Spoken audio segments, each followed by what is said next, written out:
دعوت media YouTube channel, محبت کا پیغام، انسانیت کے نام۔ السلام علیکم ورحمۃ اللہ وبرکاتہ۔ اعوذ باللہ من الشیطان الرجیم، بسم اللہ الرحمن الرحیم۔ وقضى ربك ألا تعبدوا إلا إياه وبالوالدين إحسانا۔ کانٹوں میں جو کھلتا ہے، شعلوں میں جو پلتا ہے، کانٹوں میں جو کھلتا ہے، شعلوں میں جو پلتا ہے، وہ پھول ہی گلشن کی تاریخ بدلتا ہے۔ محترم علماء کرام اور عزیز دوستوں اور میری پیاری ماں اور بہنوں، میں نے آپ حضرات کے سامنے سورہ بنی اسرائیل کی آیت تلاوت کی ہے۔ اس میں خالق دو جہاں کا فرمان ہے، میرے سوا کسی کی عبادت نہ کرو اور اپنے والدین کے ساتھ اچھا سلوک کرو۔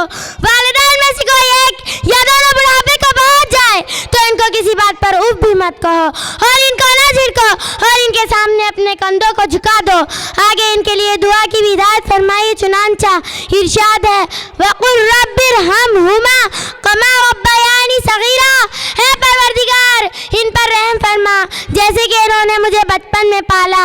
ظاہری تعظیم پر اکتفا کرنا کافی نہیں، بلکہ دلوں کے اندر ان کا پورا احترام کرنا ضروری ہے، کیونکہ اللہ تعالیٰ دلوں کی باتوں کو خوب جاننے والا ہے۔ میرے عزیز بھائی اور بہنوں، ماں باپ کی فضیلت کو بیان کرتے ہوئے تاجدار مدینہ حضرت محمد صلی اللہ علیہ وسلم نے فرمایا، اللہ کی رضا والدین کی رضامندی میں ہے اور اللہ کی ناراضگی والدین کی ناراضگی میں ہے۔ میرے عزیز بھائی اور بہنوں، والدین کا کیا مرتبہ، اس کا انداز ایک حدیث کے واقعے سے لگائیے۔ ایک مرتبہ میرے حبیب صلی اللہ علیہ وسلم منبر پر تشریف فرما ہو کر فرماتے ہیں، اس کی ناک خاک آلود ہو، اس کی ناک خاک آلود ہو، اس کی ناک خاک آلود ہو۔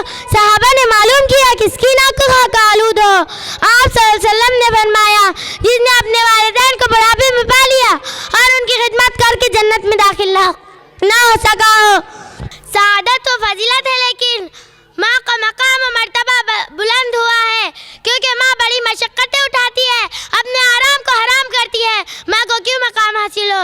یہ بات میں اپنی طرف سے نہیں کہہ رہی ہوں۔ بخاری شریف میں حضرت ابو ہریرہ رضی اللہ تعالیٰ عنہ کی روایت ہے، وہ فرماتے ہیں کہ آپ صلی اللہ علیہ وسلم کی خدمت میں ایک آدمی حاضر ہوا اور کہا، من احب بحسنی صحابتی، کہ میرے حسن و سلوک کا سب سے زیادہ حقدار کون ہے؟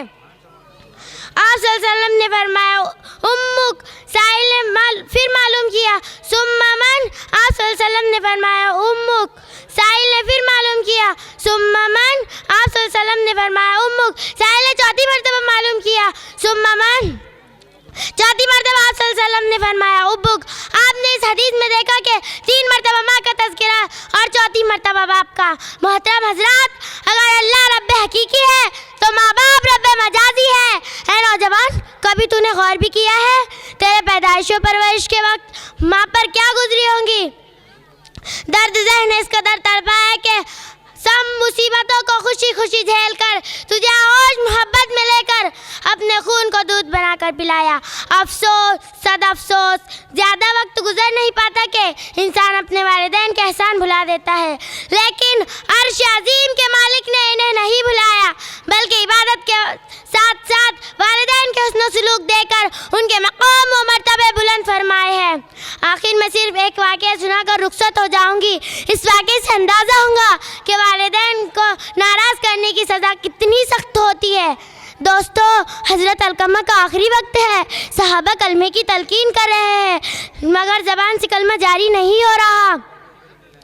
اس تشویشناک واقعے کی خبر حضور صلی اللہ علیہ وسلم کو دی گئی۔ آپ صلی اللہ علیہ وسلم نے فرمایا اس کے والدین زندہ ہیں۔ صحابہ نے بتایا والد کا انتقال ہو چکا ہے، البتہ والدہ ہے جو بہت بوڑھی ہو چکی ہے۔ آپ صلی اللہ علیہ وسلم فرماتے ہیں کہ جا کر ان کو میرا سلام کہنا، اور کہنا آپ صلی اللہ علیہ وسلم نے یاد فرمایا ہے۔ چنانچہ بڑھیا لکڑی کے سہارے سے آپ صلی اللہ علیہ وسلم کے پاس پہنچ جاتی ہے، سلام کر کے بیٹھ جاتی ہے۔ آپ صلی اللہ علیہ وسلم دریافت فرماتے ہیں علقمہ کیسا ہے؟ بڑھیا نے کہا اچھا ہے، نماز پڑھتا ہے، زکوٰۃ دیتا ہے، روزے رکھتا ہے۔ آپ صلی اللہ علیہ وسلم فرماتے ہیں تمہارے اور ان کے تعلقات کیسے ہیں؟ کرم فرماتے ہیں، تبھی تو اس کی زبان سے کلمہ جاری نہیں ہو رہا۔ دیکھو علقمہ کا آخری وقت ہے، اسے معاف کر دو۔ بڑھیا نے کہا میں اسے ہرگز معاف نہیں کروں گی۔ آپ صلی اللہ علیہ وسلم نے حضرت بلال رضی اللہ تعالیٰ عنہ کو حکم دیا لکڑیاں اکٹھی کری جائے اور اس میں حضرت علقمہ کو خاکستر کر دو۔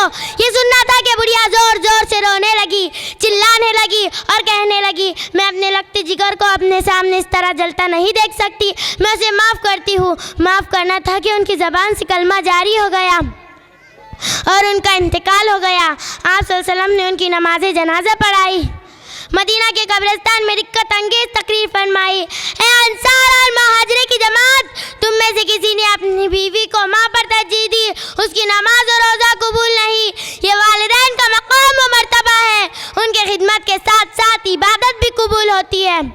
دوستو، ہم میں سے جتنوں نے اپنے والدین کو تکلیف دی وہ معافی مانگ لے، اور جس کے والدین اس دنیا سے چلے گئے وہ ان کے لیے مغفرت کی دعا کرے اور والدین کو تکلیف نہ دینے کا پختہ عہد کرے۔ اللہ تعالی ہم سب کو ان باتوں پر عمل کرنے کی توفیق عطا فرمائے، آمین ثم آمین۔ السلام علیکم ورحمۃ اللہ وبرکاتہ۔ دعوت میڈیا یوٹیوب چینل، محبت کا پیغام، انسانیت کے نام۔